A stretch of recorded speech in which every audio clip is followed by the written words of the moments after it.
So serious.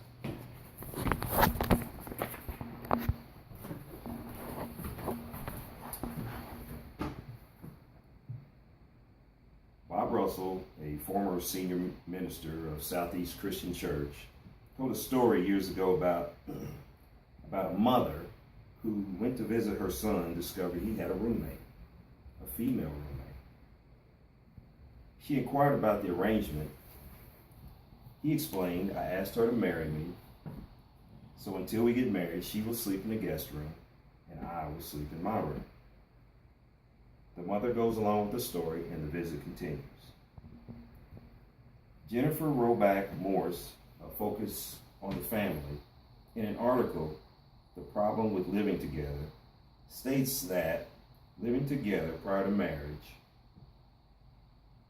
has the potential for a high divorce rate, a higher abuse rate, and a less satisfying marriage than those who live together after marriage. As a man who was once married, I counseled on this very issue. Prior to marrying, I also had friends who tried this approach as well, and for the most part, they were unsuccessful.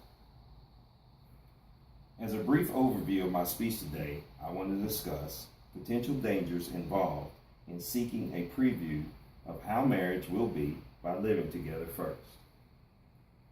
Also, the most effective approach to preparing to marry and having a long and successful marriage as well. So let's move forward.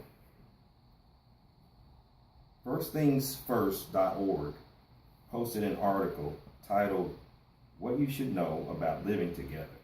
It stated, unmarried couples who live together often have a weaker bond, think they can leave a relationship anytime they want, believe their money belongs to them and not their partner, and they feel that commitment is not a necessity, and most likely end up in divorce if they ever get married. So whether you choose to approach this or not, whether you choose to use this approach to marriage or not, 10 principles of success in marriage developed by Focus on the Family and working with hundreds of couples revealed the following. Number 1, happiness is not the most important thing. Happiness will come and go. Successful couples learn to intentionally do things that help bring happiness back when life pulls it away. Number 2, couples discover the value in just showing up. When things get tough and couples don't know what to do, they need to hang in there.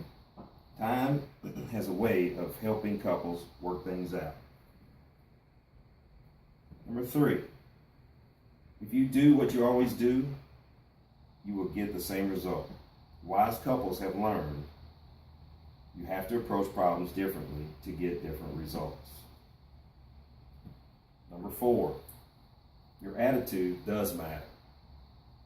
So is changing attitudes. Number 5, change your mind, change your marriage. How couples think and what they believe about their spouse affects how they perceive the other. Number 6, the grass is greener when you water it. Successful couples have learned to resist the grass is greener myth, to put their energy in making themselves and their marriage better. Number 7, you can change your marriage by changing yourself. Trying to change their spouse is like trying to push a rope. It's almost impossible. The only person they can change in a marriage is themselves. Number 8, love is not a verb. Love is a verb. It's not just a feeling.